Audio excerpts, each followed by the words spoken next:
السلام عليكم ورحمة الله تعالى وبركاته.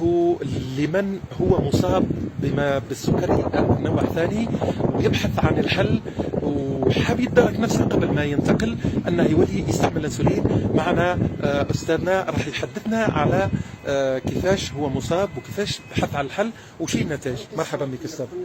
معكم إبراهيم خليفة محجوبي.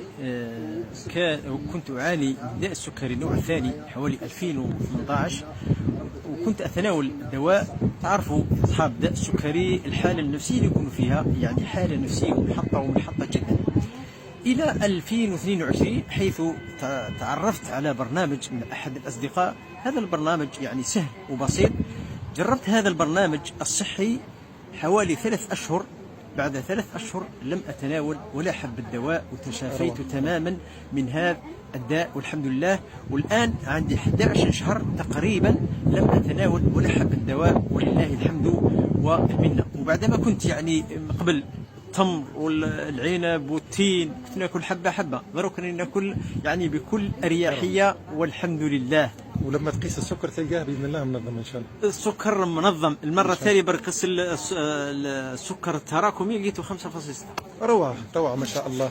هذه قصه نجاح تتحدث على هذا النظام.